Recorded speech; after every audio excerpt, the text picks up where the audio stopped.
to another episode of Behind the Dreamers. I'm your host, Jennifer Loading, and we are talking to the creators, the achievers, the magic makers, and the dreamers. These are our friends, these are your friends, and they are living the extraordinary. Well, my guest today is one of America's leading behavioral management specialists, and he's the author of the award-winning book, Brain Glue: How Selling Becomes Much Easier by Making Your Ideas Sticky. So I'm excited to chat with him. We're going to bring him on in just a few minutes. But before we do that, we need to do a quick shout out to our sponsor. This episode is brought to you by Walt Mills Productions. Need to add excitement to your YouTube videos or some expert hands for editing? Look no further. Walt Mills is the solution you've been searching for. Walt is not only your go-to guy for spicing up content, he's the force behind a thriving film production company with numerous titles in the pipeline. Always on the lookout for raw talent, Walt is eager to collaborate on film and internet productions. With a background deeply rooted in entertainment and promotion, Walt Mills leverages years of skills to give you the spotlight you deserve. Want to learn more about Walt and his work? Head on over to waltmillsproductions.net and let your content shine. All right. And so now that we've done that, we can get our guest on. So for 13 years, James Bond has ran one of Southern California's leading behavioral management firms, working with who's who of American business. Early in his career, he ran an advertising agency in Montreal. He is a workshop leader, a past workshop chairman for the resource partner of the U.S. Small Business Administration, and has been a featured guest speaker at 3 Southern California universities. So we are excited to get him on Behind the Dreamers. So welcome to the show, James. Super thrilled to have you here today. Oh, hi, Jennifer. Thanks for having me. It's going to be so much fun. I know that I've been waiting for this conversation to chat with you. And I know we got to talk a little bit offline before, which was kind of fun. So I got to learn a little bit about you. So I think our audience is going to love hearing what you have to say today. So this is just going to be fun. Great. I would say, but it's 007. Yes.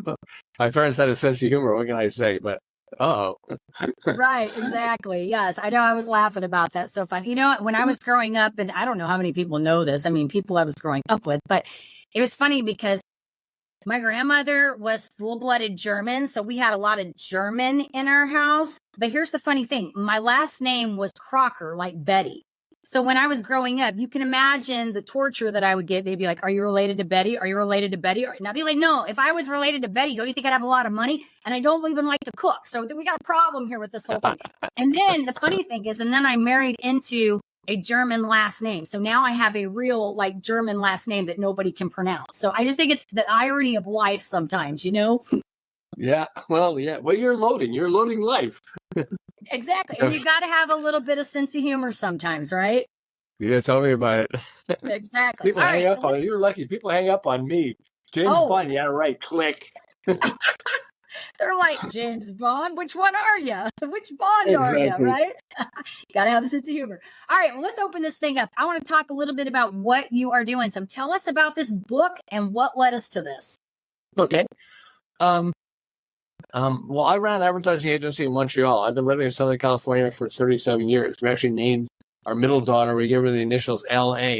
So we know as long as people say, how long have you been in Los Angeles or Southern California? And we'd say, how old's Lauren again? So we know, 37. So there's that sense of humor.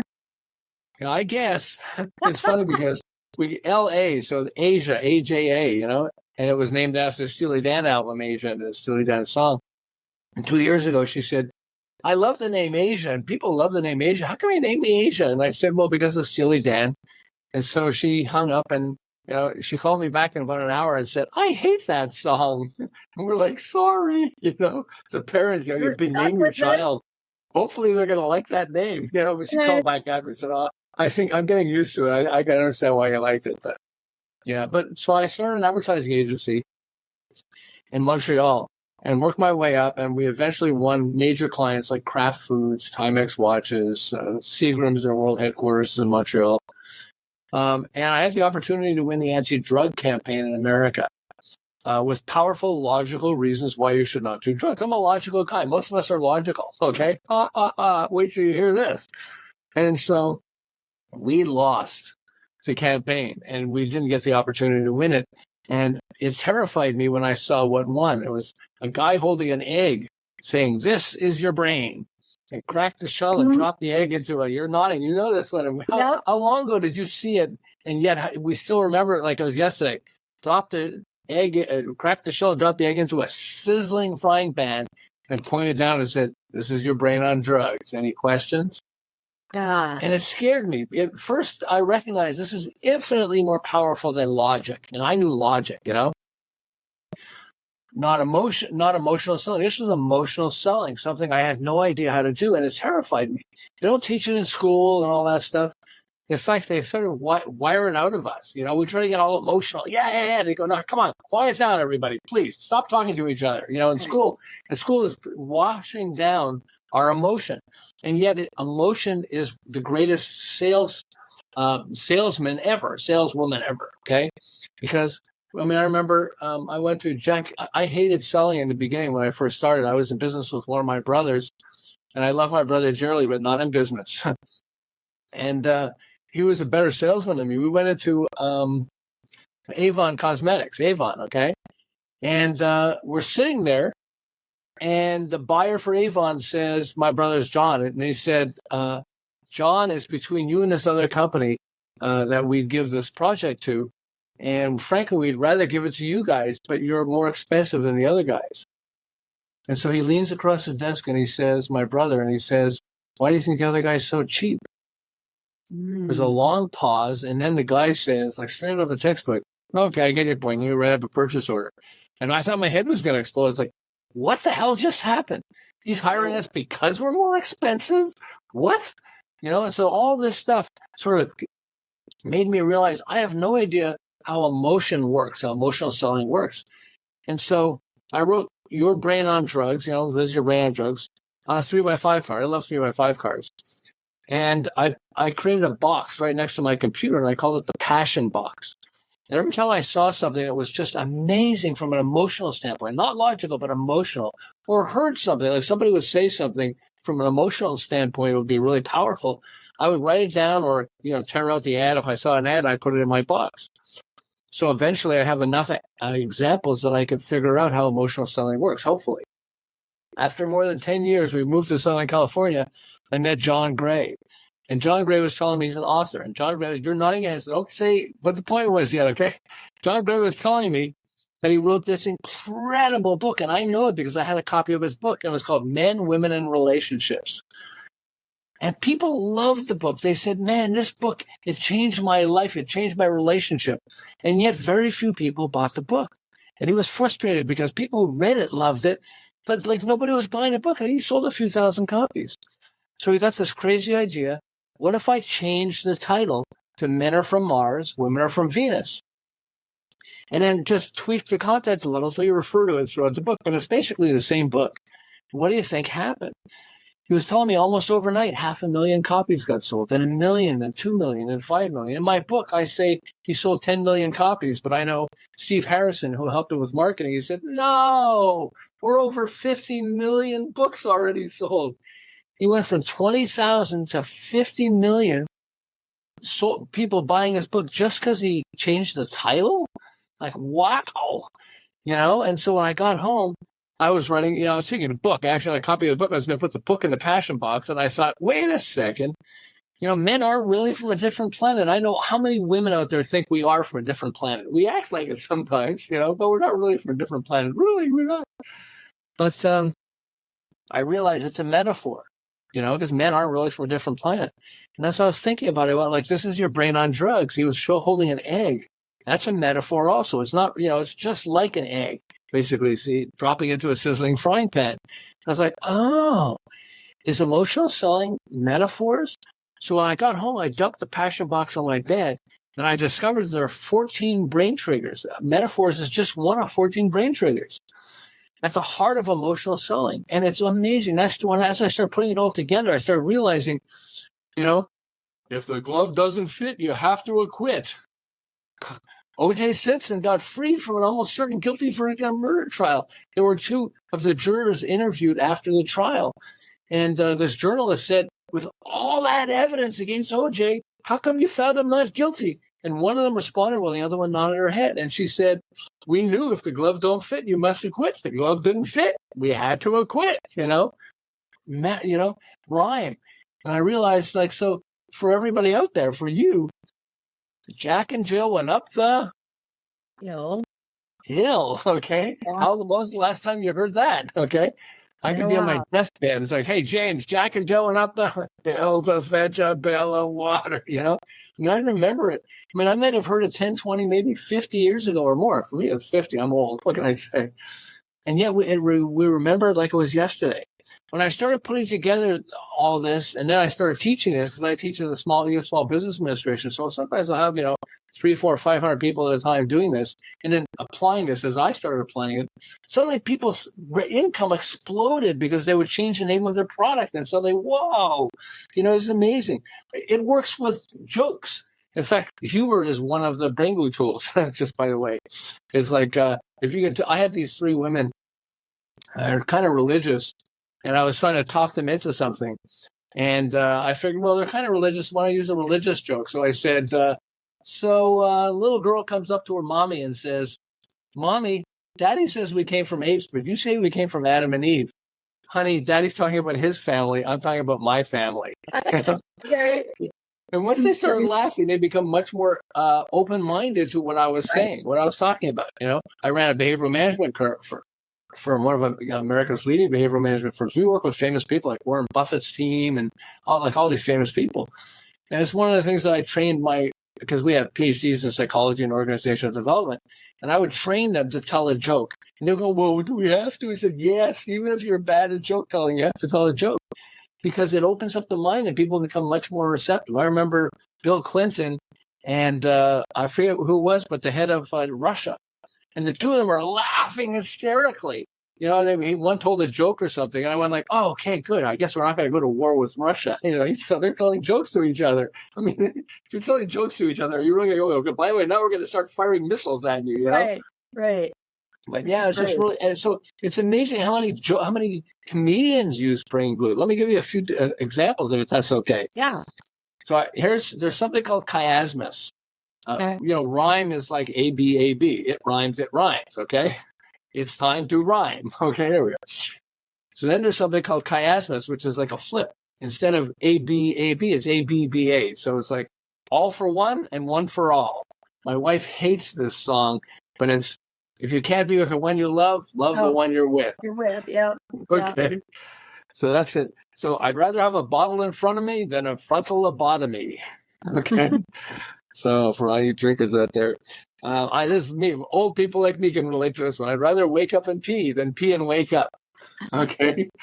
So I can relate to. Don't sweat the petty things or pet the sweaty things. Oh my gosh. Mae West had great humor. Oh, and she said, good girls go to heaven, bad girls go everywhere. Mae West was awesome. She was in the early days of the movie business. I don't know why. Yeah. And I don't seem to have done a movie on Mae West, and she was awesome. She discovered famous actors, Yeah. She said it's better to be looked over than overlooked. As a woman. Women like a man with a past, but they prefer a man with a present. Show up with a present, buddy. And it's one of my favorites. I hope that this doesn't cross a line with your audience. But a hard man is good to find. I work with Warren Buffett's team, and so Warren Buffett, the media loved Warren Buffett. He would say things like, I love this one. Only when the tide goes out do you discover who's been swimming naked. Okay? But he's basically saying is only when times get tough do you realize who's competent or who's capable. Right. But if he said that, you go, yeah, okay, that makes sense. But by saying only when the tide goes out do you discover who's been swimming naked, it's like, okay, Yeah. I like saying, I use a metaphor for, because naked is trigger words. You have trigger words that are really good. Right. And it's amazing when you hear a trigger word. I'm watching an ad on TV. I had a TV next to my computer. And I heard an ad for Blue Emu. It's like, I know what it is. Yeah. Okay? Yeah. And it had Johnny Bench, who's a famous, he's in the Hall of Fame for a baseball Hall of Fame. And he's talking. But I'm not even listening. Who cares? And then he says, Blue Emu, it works fast. Half a week of that. Blue Emu, it works fast and you won't stink. And I'm like, what? What did he just say? It works fast and you won't stink. Yeah. I mean, really? Right. So it's just that it woke up my brain. And so I love saying this about brain glue. Brain glue is like looking in your backyard and seeing a naked man through your backyard. And it's like, what? Yeah. What? Wakes up your brain. And so people apply this for products. There's a famous, there's a mom and her son who love Shark Tank. A lot of us love Shark Tank. And she was watching, they were watching Shark Tank, and they said, well, that would really be fun to create a product and be really successful and rich and get on Shark Tank. And so when I think, what would be a good product? And it takes a while. You don't just go, oh, hey, let's do that. Sometimes when you're trying to come up with a product, you want to take a while and think about it to get a good product. Well, she was constipated, and the doctor told her, when you're in the bathroom on the toilet, you should raise your feet like 6 to 8 inches off the toilet. And it helps to shape your body, and you go to the bathroom easier. No, I get too much into that, but okay. Right. So they thought, oh, well, first it worked. It was really great. And then she thought, this is a great product to sell. Let's find a manufacturer that can manufacture these plastic little, footstools. And wow. So what are we going to call it? Well, we can call it the toilet stool. But I don't know. That doesn't sound really good. A toilet stool? Right. You think people are going to buy the toilet stool? So what are some other words for toilet stool, for toilet? Potty. Okay, and I'm kind of squatting. Squatty Potty, Brian. Squatty Potty. Squatty Potty went from 0 to over $100 million of sales. Right. They couldn't believe it. On Shark Tank, they were lining up to invest in it. I mean, they had fun because they also had fun selling their product because they were saying like, hey, want a Squatty Potty? Squatty Potty? You're almost laughing when you hear it, What's a Squatty Potty? Well, when you're in the bathroom on the toilet, you put your feet up on the thing. And so it's like it turned them into multimillionaires while they were having fun. So this guy, Paul Tran, I don't know, getting into all this private area stuff, but I thought this was fun. So Paul Tran invented an electric razor for men's private areas, okay? Mm-hmm. I don't want to get too much into this, but there we go. Okay? And so what do you call your product? You want to call it something that people remember.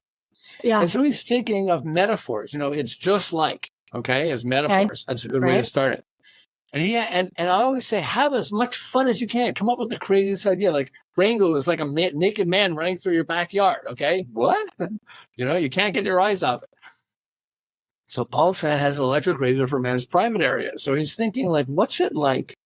It's kind of like a lawnmower. Why don't I call the product the Lawnmower? Okay. In fact, he changed the name of his company. You're laughing, everybody. I'm just like, what? The Lawnmower? He changed the name of his company to Manscaped. We're going to landscape a man with the lawnmower. Okay. I remember being in a store, I think it was Bed Bath & Beyond or something like that. And there was a poster and it said the lawnmower with an arrow and it showed the shaver.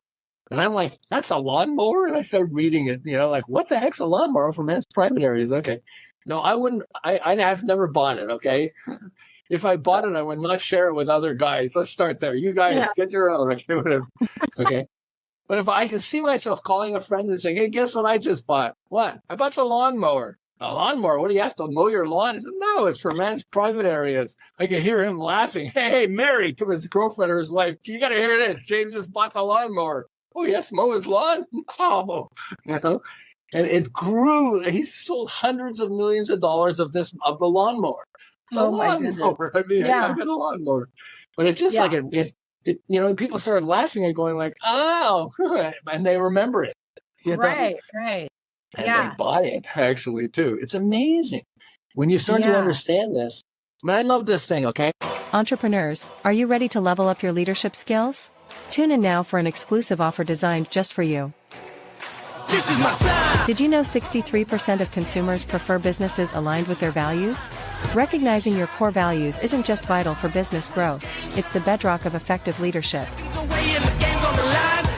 Whether you're a seasoned entrepreneur or an aspiring creator, identifying your core values is a key step in constructing the framework of a successful leader, enabling you to lead authentically, expand your business, and live life on your terms. Never settled on play, putting the kettle to flame. I go 100 all day, foot on the pedal, no brakes.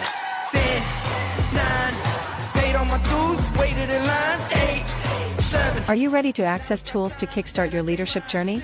Unlock a treasure trove of insights and get your free resources at www.linktree/JenniferLoading. Take that crucial first step toward realizing your leadership aspirations and elevate your leadership game today. Ready to shine. You've heard of billionaire Richard Branson, right? Mm-hmm. Yeah. So what do Richard Branson Madonna and olive oil have in common? You told me this, but I don't even remember it. Virgin. Ah, Like a awesome. So virgin olive oil. Yep. Okay, it sounds like Yep. crazy. Like a virgin, touched for the very first time. Oh, I'm a terrible singer, so sorry about that, everybody. But we get the idea, James. We get and Virgin Airlines. He actually started with Virgin Records. He dropped out of high school. He had almost no money. Okay, Richard Branson. So he borrowed some money from his dad, and he started a magazine for people in the music industry. Okay, and then he eventually started a record company, and he called it Virgin Records. And he ended up getting people like the Rolling Stones to become his clients, And so people found it really cool being, part of Virgin Records. That's really cool. Yeah. He realized it's so powerful. He started getting all these Virgin companies. He's got Virgin hotels. I've never seen them, but apparently they're really successful. They're nice. There is one here in Dallas. They are nice hotels. There you go. Exactly. Virgin hotels. Yep. I've been there. But it wakes up the brain, and then you notice it. Because that's the biggest problem. We're so bombarded. We're so overwhelmed with knowledge and information. We're looking at our cell phones all the time and whatever. That it takes a lot to wake up the brain. So people go like, "Whoa, what's that?" But that's what brain glue does. Is it's if you're trying to convince somebody. So I'm trying to convince these people. I have this friend who's got a closed mind. He's very closed-minded, and so if I said to him, you got to be open-minded. He just got pissed off at me, Right. So I was using a brain glue tool, and one of the brain glue tools is metaphors, and it's just like. And so open mind, okay? So the word open. So what else works best when it's open? Umbrellas, an umbrella, a parachute, your computer, okay? A book. Yeah. Oh, it doesn't work well unless you open it, okay? Right. And so let's pick a parachute. That's what I did. I picked a parachute, and I said to my friend, hey, Joseph, your brain is like a parachute. It works best when it's open. That's good. And he went like, okay. Instead of saying, hell with that, screw you, Right. It's just, in fact, talking about that, so I'm going to give you a business slogan. They had it in America, but people got offended, so they stopped. And they have it in Europe now, okay? So can you imagine a business that has the slogan, screw yourself? This is a business slogan. It's a real business slogan, okay? Yeah. Who do you think it is? Screw yourself. I have no idea. IKEA. Oh. If you ever bought something from IKEA, it comes with screws, and you got to screw the thing. IKEA furniture, yes. Thank you. And so their early slogan was "screw yourself." Yeah. But the people got offended. Yeah. Well, and I could see because every time you buy IKEA furniture, you're in for work because you got lots of screws to deal with. Yeah, exactly. So, that's great. So I'm from Montreal. I'm from Canada originally, and when I was a kid, they had there's a city in Canada called Regina, Saskatchewan. Okay. Okay. And as a kid, we would laugh like crazy because what does it sound like? Regina. Gee, it sounds like vagina. Yeah. Okay. Yeah.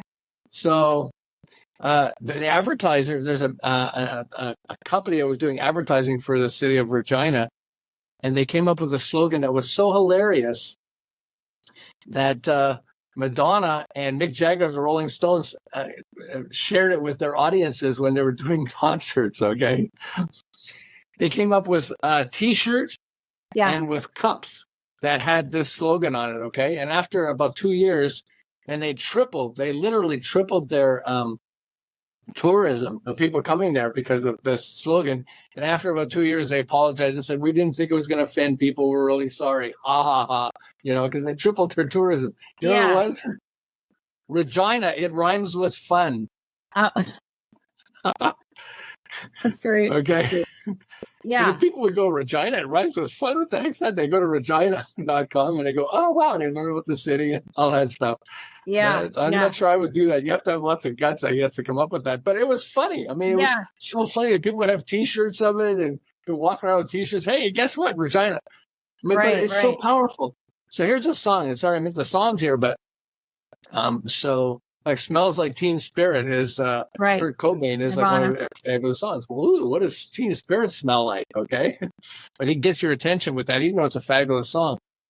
But so I was standing on the corner of Winslow, Arizona, such a fine sight to see. It's a girl, my lord, in a flatbed Ford, slowing down to take a look at me. Okay. Yeah. So that's one of the songs that helped the Eagles become really famous. Yeah. But you know what? What else it did, and it wasn't even intended to. It made Winslow, Arizona, a tourist attraction. Right. I had this woman who lives in Arizona, and she's telling me, "Have you ever been to Winslow? It's a hole in the wall. It's nothing." But they put up a statue of a lamppost with a guy leaning against it with a guitar in his hand, and on the top of it says "Standing on the Corner," and right behind it in huge letters it says Winslow, Arizona. And people are driving along, Route 66. And they go, Winslow, Arizona. Oh, Winslow, Arizona. We got to check it out. And they take photographs of themselves. It's like it's like a tiny town, okay? It's like one street, but people would take photographs of themselves, and it really boosted the tourism. It wasn't meant to, but it's because it's in a song that suddenly people go like, wow, It's so much fun. So how would you like to come up with an idea that's really amazing, and someone you hate steals it from you and gets rich, and you get poor? Right. Would that be fun? Yeah. Not. Yeah. So they need to understand your brain glue then, right? You know what I love about this? And you and I talked about this off camera. So I'm listening to all this, and we got to talk a little bit off too. So I get this. And we talked about this whole psychology of selling. And it's funny because you know how you'll meet people and they pride themselves on being logic, right? Like being pragmatic. I think like you talked in the very beginning, we all do that. We say, no, I'm not buying this because I'm going to think this through. But the reality is, everything we do is on emotion. Even if we subscribe to this idea that we're being pragmatic, we're being on the fear train. That's still an emotion that we're not buying. It's a fear, right? So I think it's funny when you really understand the psychology of all of this.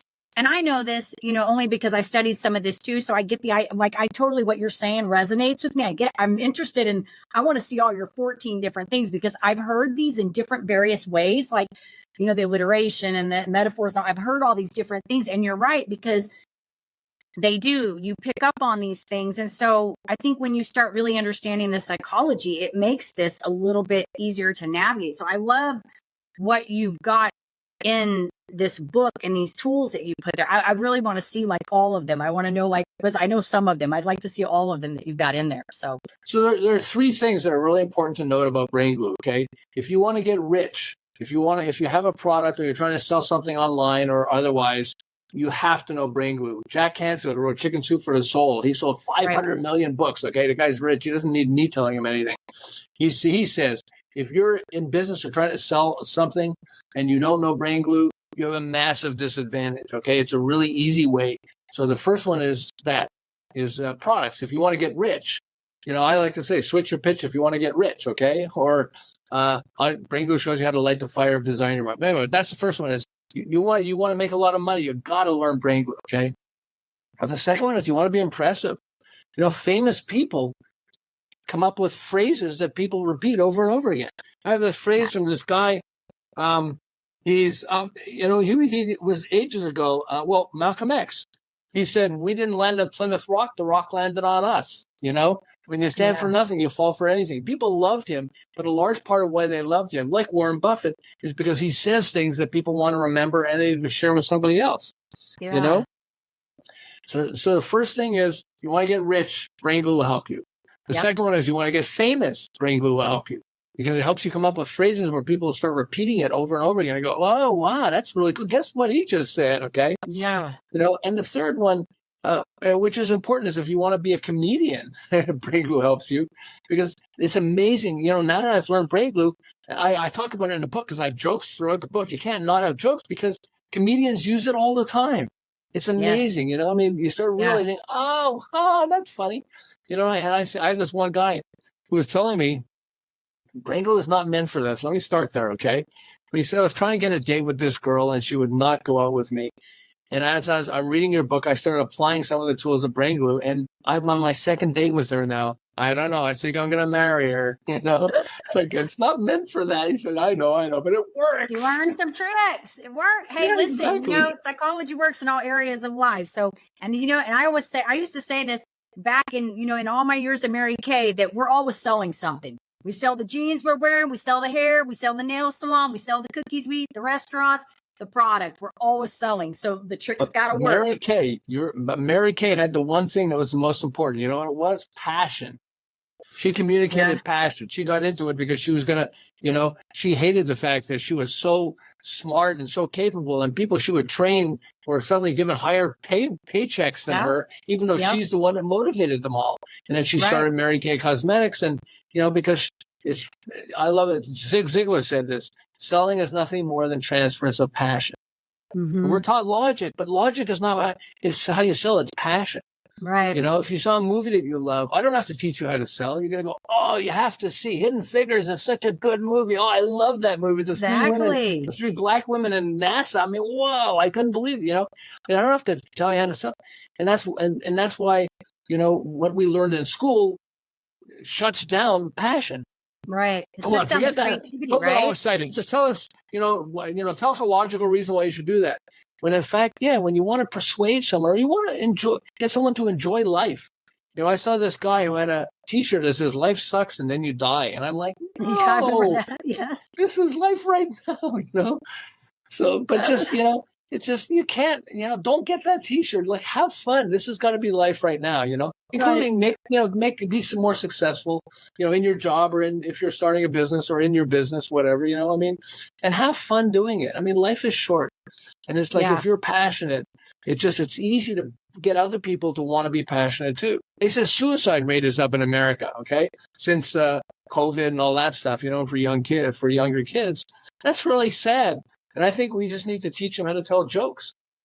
Yeah. We need, don't just listen to jokes, listen to humor. That'll really help you. But we'll train you how to tell jokes. It's just like when you start laughing. I was doing a turnaround of this company that makes martial arts equipment. And they were in trouble. So a turnaround is like, I would come in and I would help them to fix the company so it doesn't go bankrupt. And so the owner of the company was really stressed, and you could see it on his face. And the employees, even though they didn't know what the problem was, they knew that something's going on, and they're afraid they're going to lose their jobs. And so I always start with a joke, and I start with this joke, and they tortured me with this joke over a year. The company took off like crazy. But the joke was, so I said, hi. They said, here's James Body's going to help us to try to, make the company grow. So I said, okay, well, let me start with this procedure, everybody. Okay. Not really procedure, it's a joke. They weren't prepared. I said, so the maintenance man is hiding in the maintenance closet. And every time people approach the closet, he'd open the door and scream, supplies. Okay. Instead of surprise. Yeah. So. Yes. I think humor's all good. Through the year, people would be, every time they saw me, they go, hey, supply. I'm looking in the window and I see this woman and she's really stressed. You can see stress on her face. She was on the phone with somebody. I don't know if it didn't have product or didn't work, or I don't know what it was. Or maybe she had a personal issue, but you could see stress in her face. So I knocked on the window and I opened the door, and she looked up at me and smiled and went, supplies. They tortured me all the time, but it changed her face. It changed, and you can see it change her. People become more creative when they're happy, when they're, it triggers something called oxytocin in the brain. And it's when you make people laugh, they suddenly become much more receptive to what you're doing. You become more creative. It opens up different parts of the brain and our capabilities. And so, it's just, I mean, you gotta have fun. So everybody's got to get this book. If you're in business and you're trying to market yourself, you need to get this book so you can differentiate yourself, right? I think that's the big thing we talk about. I've had so many, it's as you're talking about like the telling the jokes. I had a comedian, I have another one coming on, but I had one come on my other show, and that's what she talks a lot about. That's her specialty. She's been on like on HBO and on some other comedy type thing, stand up, comedian, but she does a lot of training with women, and I think she works with men, but mostly women, on helping them how to communicate and use comedy as a way to bring in, like when they're trying to sell and differentiate themselves. So we talked a lot about that. And I think that's so great, because you're right. It really does. We come from a different place when we're taking down the wall, like when we break that wall down. And how do we do that? We got to get people to engage and open up their mind. And sometimes you have to use that to to break through that. So I think that's great. But I think what you're telling me and what I'm hearing from this book is there's a lot of different tools in here that somebody could pick up for, if they're in a place where they're trying to market themselves a product, set themselves apart. There's going to be more than one tool in this book that they'll be able to utilize and say, okay, what can I use to help me be different and set myself apart from everybody else? And so many great examples in this. The egg one, like I all of us remember the egg. This is your brain on drugs. We all remember that one. I knew immediately when you talked about the egg, I'm like, I know what he's talking about. So all great examples. And this has been great. Thank you for sharing all this. I think there's a lot of good stuff there. So James, if somebody wants to get this book, they want to find out more about this. I think after this is over and they hear all these examples, I think people are going to be like, hey, I need to run and go find this. Where do we want to send them to come get it? Well, if you go to Amazon and get it. You got to look at Brain Glue, or you can, easier, just do braingluebook.com on your computer, and it'll take you right to the page on Amazon. Then you could read samples in the book. I've got an audio book with this other guy. He's a comedian. He's hilarious. I had to have a comedian doing it, okay? So you could tell he's a comedian when you listen to him, People love that. But yeah, go to braingluebook.com, and that'll take you to Amazon, and you can start looking at the samples and everything else. I think people are loving it. Yeah, I'm sure it's a fun read. I'm sure it sounds. Just I can tell by your personality, that you're fun, and I have a feeling the book is probably a fun book, and I'm excited. I want to check it out. Just a lot of these, some of the examples you used today, I've heard of, and you're right, because you'll see these things, and and it's like something you hear, something they'll say, like it's a repeated thing, it'll stick, and and it's one of the things I know, like when I'm working with my clients, a lot of times I'm always telling them, like, what are you using to differentiate yourself from every other person out there that's doing the same thing you're doing, right? Like it was in the beginning, like when we started doing podcasts, when I first started, my first show was Starter Girls. I still have that show, by the way. It's unique. Nobody has it. And the logo is unique. And so it's funny because even when I put that show down and didn't record for a year, it was still getting downloads. People are still tracking that show, and because it's a unique show, it has a unique title, unique logo. It's different, But it's also because of your personality. You're passionate. So you're passionate, and I think it rubs off on all your fans. It certainly rubs off on me. I was almost late for it today because I was sitting and listening to one of your other ones. You're telling stuff, and I was like, oh no, this. Wait, clock. Oh. Yeah, when I get pretty passionate about things, I do. I get on something. I'm like, this is a good topic. We got to talk about it. But I love what you're doing, and I think this is an important topic. And it doesn't really matter what you're doing, because like we talked about, sales is important. Everything we do in life is selling. We're selling a spouse. We're selling a job we're trying to get. We're selling a position. We're always selling something. And so these tools are important. And no matter how many times you want to put pragmatism into all of this stuff, I guess there's times to be pragmatic. But when you're selling to people, you're probably not going to win if you're trying to be pragmatic. It's not going to work. So, exactly. And even as much as I always say, as much selling as I do, I always can see through people. I always feel like I can sort of see through people when they're being really cheesy salesmen. But I will tell you, it is hard not to like somebody. And I'm going to tell you this story. And I don't know if I've told this in an episode before, but I had a guy. He's still in my Facebook. He's friend. I had 3 guys. This was a few years back, come to bid us a quote to paint our house. And the first one, I don't even know if the first one even showed up. The second one showed up and told me he would email me a quote, never did. The third one walked in my door and said, what do I need to do to get your business? And I was like, that is pretty good. He got my business because I liked the guy. He was a nice guy. And he went around and said, he's like, we may not be the cheapest, but we will do a good job. What do I need to do to get your business? And so he set himself apart from all the others. Because there were other people that had called and messaged me. There were several, but there were only 3 that had said, hey, I'm going to be there. Because contractors are kind of hard. They don't always show up. But he set himself apart from the others that had communicated with me. And that's the thing. When you think about people that you're dealing with, like contractors or any type of business, what is the company that sets himself apart? There's something they're doing that you go, I want that particular one to come and do my work or do business with. So I think it's exactly. And he engaged with you. He connected with you, and instead of just throwing an idea on a phone or we'll show up. Yeah. So set yourself apart, and you've got the tools. That's the thing. You've got the book that tells people how to do this. So We'll make sure, James, when this gets out, we get the the website on there so everybody can go and check it out. Hopefully they'll hear this message. And I've got lots of people in the entrepreneur space. I'm sure they're going to be like all over this. What is this? Brain glue, right? That we're talking and about. they're short chapters. I want to let everybody know this. That's what people love about this. As jokes, it tells you how it works and everything else, and then gives you a little exercise and moves on to the next one. And people love that because you can stop and go, wow, this is fun. I can do this one. And it's all by it, I'm throwing all these ideas of the humor and everything else, but it's simplified. And that's what people love about this, is they find it really a simple book to read. And also, I think I'm kind of ADD or ADHD, so I get you to a point right away. And people say, oh, it's good. Yeah, I tell stories, but it resonates. But yeah, just braingluebook.com. I think people will enjoy that.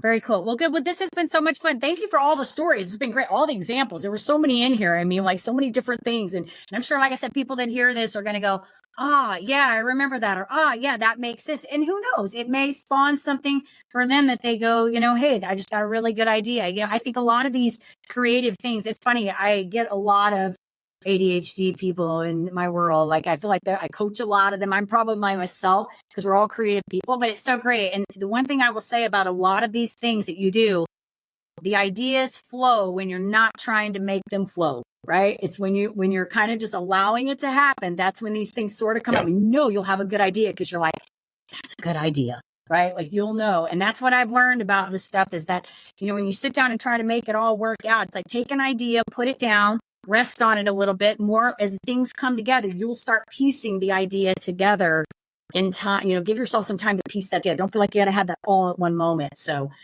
but we do want to get this out. And like I said, we'll make sure that the website gets on there so everybody knows where to find this book so they can get some tools and techniques to help them come up with these ideas. So thank you, James. It's been fun. Thank you, Jennifer. You are just lots of fun. Thank you. In fact, when I'm done with this, I'm going back to your podcast, by the way. So awesome. Good. Awesome. Enjoy. There's a lot of great people that come on there. So thank you. Well, you work hard. I had to interview to get on the show. So, I think you do a good job of making sure that people are, that your audience is going to get benefit from it and fun. Yeah. It's got to be benefit. Exactly. Well, thank you. And of course, I do want to say to the audience, if you do enjoy the show, head on over to Apple, give us a review over there, hit that subscribe button on the YouTube so we can keep sharing all these awesome stories and bringing great content to you. And as I always say, in order to live the extraordinary, you must start, and every start begins with a decision. You guys take care, be safe, be kind to one another. We will see you next time.